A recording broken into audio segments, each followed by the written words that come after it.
आभार सभी साथियों को। हमारे जिले के राज्य मंत्री मान्यवर का भी आभार। बड़ा भाई कह दिया उन्होंने मुझे, मैं दुखी इस बात को सुनकर के कि उन्होंने मुझे बड़ा भाई कहा। मैं हालांकि उनका छोटा भाई, उनको छोटा भाई मुझे कहना चाहिए। हाँ, यही बाबा साहब है कि सब कहा जाए। साथियों, आज बड़ोदरा आया हूँ पहली बार बाबा साहब की संकल्प भूमि पर। पढ़ा बहुत था, सुना बहुत था, देखा भी बहुत था। आज आकर के यहाँ नई ऊर्जा का संचार हुआ। वो ऊर्जा कौन सी? जिस ऊर्जा में बुद्धि के विचार हैं, इस ऊर्जा में रैदास, कबीर,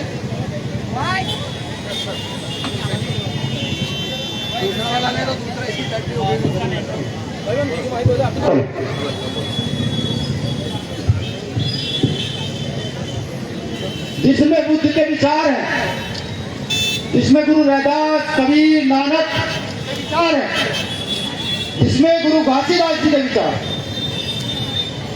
आज यहाँ का उन विचारों का सही एहसास हुआ।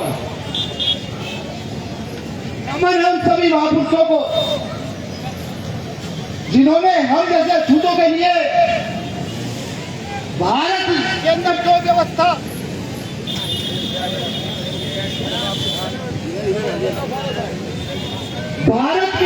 व्यवस्था हजारों सालों से प्रभावी थी, उस व्यवस्था के खिलाफ लड़ने का काम किया। मैं तो गौरवान्वित होता हूँ और बार बार मन ही मन में कुछ शब्द भी गुनगुनाता हूँ कि मुझसे मिली बुद्धि, भूले से मिला ज्ञान, छत्रपति साहू जी महाराज ने दिया आरक्षण और बाबा साहब ने दिया मान, सम्मान, स्वाभिमान और संविधान। देखिए, महापुरुष इतने हैं कि अगर सभी महापुरुषों के नाम दिए जाए तो मैं ये कहता हूं, हम थके ना थके, ये बनु की औलाद में काम जरूर थक जाएंगे उनके नाम से। मैं जानता हूं, क्योंकि भारत के अंदर सबसे ज्यादा प्रतिमाओं में आघात होता तो बाबा साहब अम्बेडकर की प्रतिमाओं पर आघात किया जाता है। अब तो पढ़ लिख लिया हूं, बाबा साहब के द्वारा अधिकार प्राप्त कर दिए हैं, तो ये भी समझ आ गया है कि जिसके विचारों में सबसे ज्यादा ताकत होगी उसके खिलाफ इतना बड़ा षड्यंत्र अब से नहीं, सदियों से तेज करा। अभी कहा हमारे सीनियर साथी बड़े भाई ने भी कि 10 करोड़ लोगों के साथ मार्ग तो वही है, चलना उसी बात पर पड़ेगा, ये तय है। लेकिन एक प्रश्न फिर भी बार बार मन में उठता है। वो प्रश्न ये उठता है कि इतनी बड़ी व्यवस्था, इतने सारे अधिकार, इतना सब कुछ, फिर भी हांडी के ऊपर हत्या, फिर भी बलात्कार।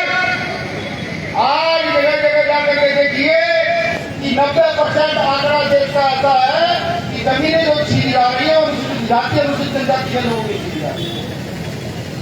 अपनी तलवार को धार लगानी पड़ेगी, जिस तलवार का नाम अम्बेडकर वाद। अगर उस तलवार को धार न लगाई गई तो वो दिन दूर नहीं है कि जो गुलामी की भेड़िया मुश्किल से बाबा साहब अम्बेडकर सन 1917 में संकल्प करके सन 1950 में तोड़ने का प्रयास करते हुए, अगर उन गुलामी की भेड़ियों को तोड़ना है तो इसका महत्वपूर्ण माध्यम है कि क्षेत्रवाद और भाषावाद को सबसे पहले अपने बीच से मिटा दीजिए। क्योंकि मैं जानता हूं, जब महाराष्ट्र गया तो वहां ये कहा गया कि यूपी से कुछ लोग आए और आकर के यहाँ अपनी कथा कही और चले गए। अब गुजरात आया हूं, यहां भी यही कहा जाएगा कि दिल्ली और यूपी के कुछ लोग आए और अपनी कहानी बताकर चले गए। आप क्षेत्रवाद, भाषावाद कम कीजिए, जातिवाद पर अपने आप इतना बड़ा आघात होगा कि जो जाति के नाम पर आप शोषण कर रहे हैं उनको डर और भय लगने लगे। भीम आर्मी का काम ही है। भीम आर्मी पाठशाला से शुरुआत हुई भीम आर्मी की, लेकिन उसको इस देश के अंदर जहां लोकतंत्र स्थापित है, जहां संविधान स्थापित है, जहां लोकतंत्र के आधार पर सरकारें बनती है, भीम आर्मी पाठशाला चलाने वाले लोगों को इस देश में नक्सली का टैग बनाया गया। ये तो समझ आ गया कि जब आप हत्या के खिलाफ, बलात्कार के खिलाफ, शोषण के खिलाफ आवाज उठाओगे तो आपको इस बहुत से गुजरना होगा, इसका नाम व्यक्त दिया आतंकवादी ना जाने क्या क्या। तो हमने भी मन बना दिया कि जो जिस भाषा में समझना चाहता हो समझे। बाबा साहब अम्बेडकर अधिकार देकर के गए हैं, बखूबी जानते हैं संविधानिक भाषा का प्रयोग करके ना जाने कितने लोगों को जेल भिजवाया जा चुका है। और हिम्मत नहीं है सरकार किसी को कोई फर्क नहीं पड़ता, हिम्मत नहीं है मेरा कार्यकर्ता की थाने तो क्या एसएसपी जांच चला जाए और किसी बेटी भाई के साथ गलत हो और उसके जाने के बाद अगर एफआईआर दर्ज कराओ, हिम्मत। ये ताकत कहां से आई, ताकत कहां से मिली? इस ताकत का नाम है सिद्धांत। सिर्फ सिद्धांत एक ऐसा मूल मंत्र है कि आप अपनी ताकत को कितना भी बढ़ा सकते हैं। ये सिद्धांत मैंने कहीं से सीखे तो बाबा साहब अम्बेडकर और साहब काशीराम से सीखे कि वो सिद्धांत के इतने मजबूत लोग थे कि आज पूरे देश के साथ साथ विश्व के उस कोने में भी आपको भागते रहता है, वहां उनकी फोटो की पूजा की जाती है, आज भी उनके लिखे हुए लेखों को पढ़ा जाता है। तो उन्हीं सिद्धांतों पर चलकर ये ताकत अर्जित होती। इस देश में लोकतंत्र है, लोकतंत्र समझिए जनता का तंत्र, जनता का राज। साहब काशीराम साहब कहते कि जब आपकी आवाज ना सुनी जाए ना तो सड़कों पर इतने लोग खड़े कर दो कि संसद में बैठे हुए लोग संसद में बैठे हुए लोगों का कान बैठ हो जाए। उसी का प्रयोग कर रहे हैं। अभी नया फूल है, नया जोश है, जितना पढ़ पा रहे, समझ पा रहे, कर पा रहे हैं। लेकिन हाँ, चुनौती है, पूरी चुनौती है, अन्याय के खिलाफ कड़ी चुनौती है कि खड़े रहेंगे तब तक खड़े रहेंगे,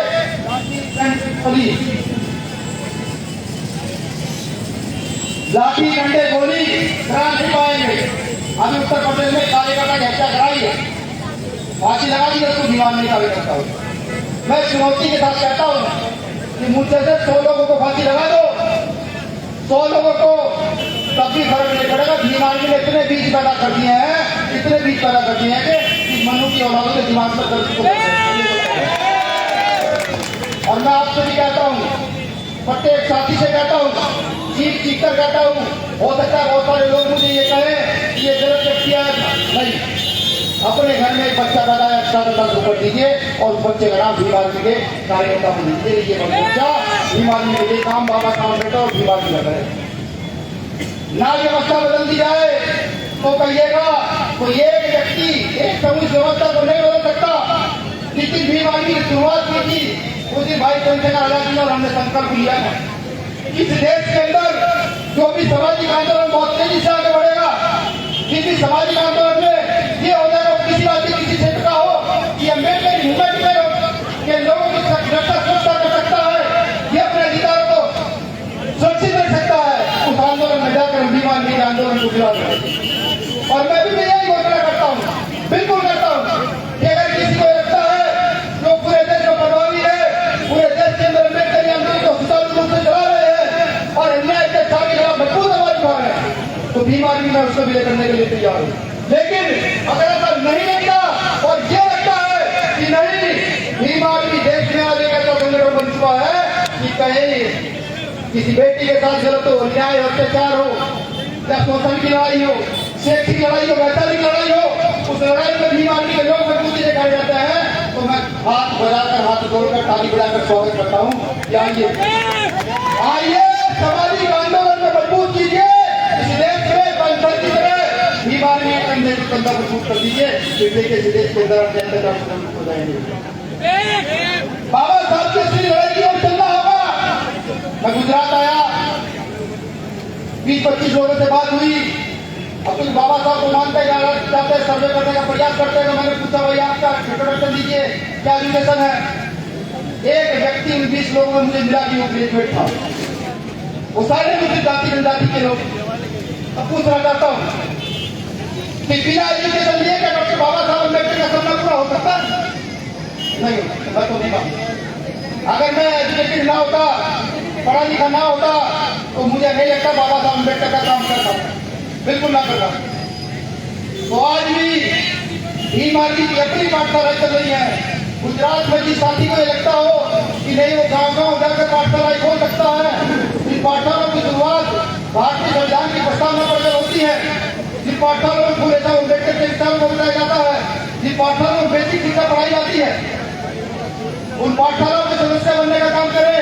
बिना किसी ने पूछे अपने गांव में जाकर के दीवानी पाठशाला खोल दे, बाबा साहब के नाम से खोल दे, माता सावित्रीबाई फुले के नाम से खोल दे, माता फातिमा जी के नाम से। मेरी पाठशाला उन्नति होगी, प्रगति होगी, तरक्की होगी। ये तो शोषित वंचित समाज है। कल मुझे एक साथी मेरा कह रहा था, दिल्ली का साथी था, कल ने परसों इस तरह एक बात बताइए, ये जो आज आडम्बर के आधार पर देश की सामाजिक व्यवस्था को तोड़ मरोड़ दिया गया है, ये व्यवस्था कैसे टूट सकती है? हमारे पंचायत अधिकारी को बताया 100 साल लगेंगे।